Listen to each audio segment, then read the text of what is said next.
If you've been a follower of the Spector Creative channel, you know that I make quite a lot of videos about collecting Star Wars action figures because, well, I collect Star Wars action figures. I've collected the original trilogy figures religiously since '95, not to mention all the figures I had as a kid. Not that I won't get prequel or Disney movies, but I just tend to have a soft A soft spart? What's a spart? A soft spot in my heart for the characters I grew up with. And, even when they do deviations of those characters, they tend to appeal to me more than, the kind of prequel or sequel figures. I'm not going to say no to a well-done action figure, but one of the things I really like about the last 30 years, give or take, of collecting modern figures is how well they all blend together, even though there have been a lot of changes over the years. And the consistency, it has gone up and down. Some of my favorite figures tend to span all over the place with Star Wars, and yes, I include non-original trilogy figures in that. And sometimes I tend to gravitate towards groups of figures. Like, for example, I love Jawas. I like getting lots and lots of them, and no matter what the source material is, I'm probably going to buy a Jawa. Now, Power of the Force 2, which reignited the modern Star Wars collecting, is really finally coming full circle to complete the original line, and that's what I got on board this train for. But what I want to talk about in this video are the milestones, the figures that really stand out, and I'm talking 3 3/4 Star Wars, that basically were game changers, that changed the way the figures were designed and played with. And there's quite a few examples over the years in terms of articulation, scale, detail, that really stand out as significant within the overall releases. And, I'm not just talking about character selection or what was the pack-in included accessory, whether it was a slide or a talking chip. And while there have been missteps that have gone backwards, the very first Power of the Force 2 figure, that bulked up Luke that has now become a part of pop culture into itself, well, Luke didn't exactly look like this on anything except for that 1977 preview poster where he's, standing with Leia wrapped around his leg in some weird quasi-Valerian pose. So, let's jump in. The first one to talk about is the original Cantina band member from Power of the Force 2. So this was a figure offered through the fan club that came with 5 different instruments, even though there's 7 members of the band. They keep releasing them in 5-packs, though.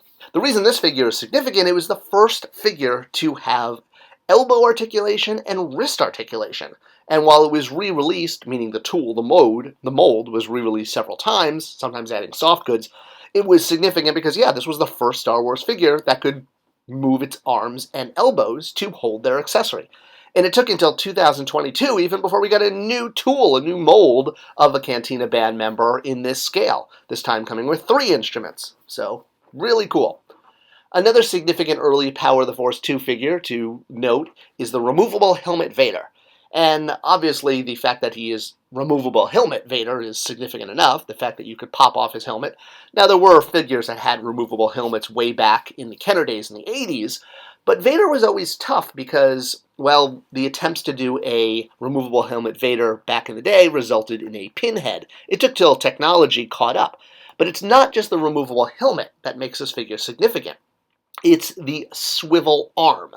So while the Cantina band members had articulated elbows and wrists, it was sort of a one-off done with the fan club. This is the first mass release figure that had a swivel at the elbow. Previously, they were all 5 points of articulation. So, really significant that you could pose his arm to have different lightsaber-wielding poses, and in fact, his wrist was even removable to have the whole arm chop-off thing, although Bespin Luke did that as well, and that was more just pulling out a piece, as opposed to adding articulation. Next up to talk about in the modern Star Wars line is this guy, Mace Windu from Power of the Force 2, the Episode 1 sneak preview figure. And while you could say this was a significant figure just because it was the first Episode 1 figure, well, character selection alone I don't think revolutionizes a brand. But what's really interesting is the way his Jedi robes flow. previously, all of the Power of the Force 2 figures, and even back in the Kenner days, were all done with overlays, be it either a plastic overlay or vinyl capes back in the Kenner day. And this was cool, but they tended to look really weird when you took them off. The Power of the Force 2 figure had his his arms and were still molded as if he had his cloak on. The same with the vintage figure even has his hood molded onto the figure when you remove the vinyl cape. What this Mace Windu figure did, and this technique was used on pretty much all Jedi figures for quite a few years, was it used a half plastic overlay that snapped into the arms so that it had a flush look to both where the elbows hit and how it flows into the back. For years, this became the standard, and I honestly can't imagine really a type of figure, meaning Jedi, that had a better improvement. Yes, there were figures that have soft goods, but to me, once you add soft goods to an action figure, it looks a lot more like a doll. And honestly, unless you're dealing with a 12-inch figure, soft goods to me just tend to make the figure look bulky. So, and actually even removing the soft goods makes the figure often look too skinny. So the way the cape overlaid in the Mace Windu figure, I think, was the best of both worlds. It worked perfectly, it wasn't removable, it wasn't meant to be removable, and it just made the whole Jedi robe outfit flow really well from a toy engineering perspective.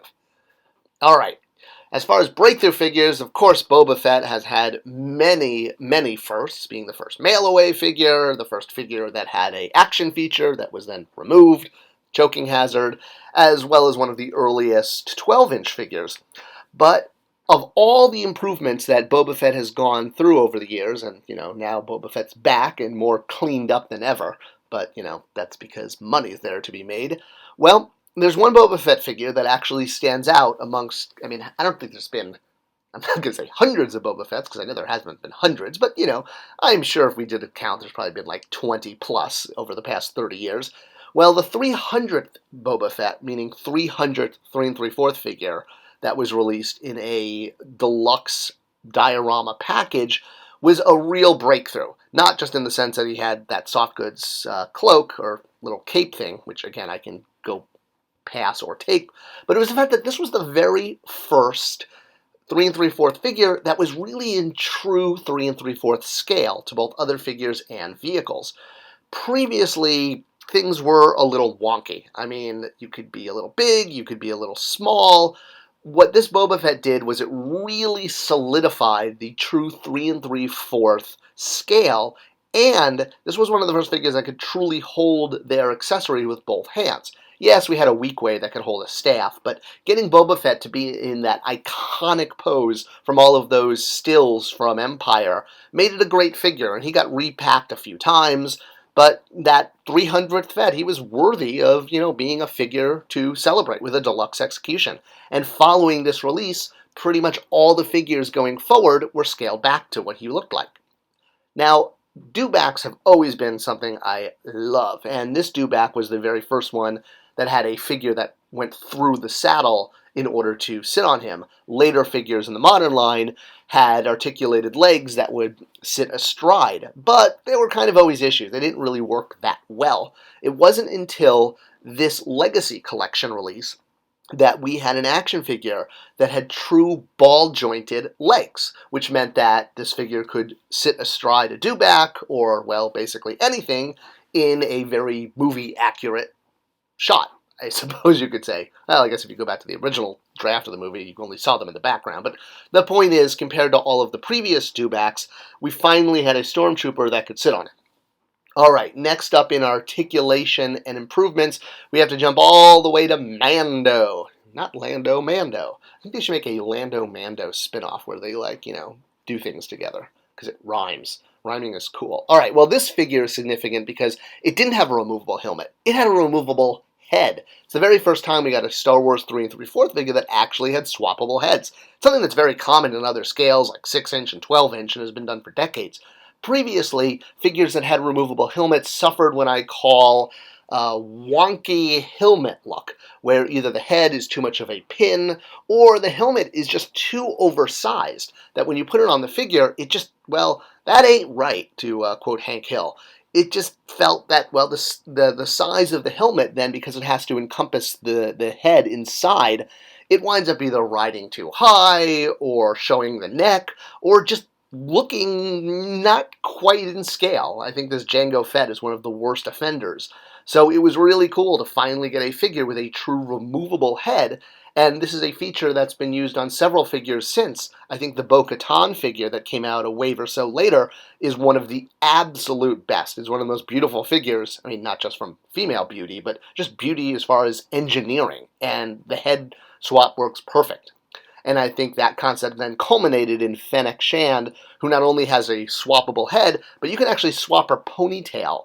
The articulation in the legs and arms also bring figures to the next level. So yes, I think this Fennec Shand now represents the peak of Star Wars action figure engineering, and hopefully will be a standard for figures going forward. You follow this model, and wow, we are getting some amazing figures. Now, of course, we just have to work on character release and get those last couple figures that haven't been released as part of the original 92, 96, 120, depending on how you do your math. So, one Simaloo, and we'll be feeling pretty good, although I could use a new Endor Rebel Trooper that actually looks like the vintage figure. I hope you enjoyed this video, and let me know if I missed any. Are there significant Star Wars figures released in the modern line that were game changers that I missed? Let me know in the comments below. I look forward to hearing them, and thanks for sharing this video and supporting the channel.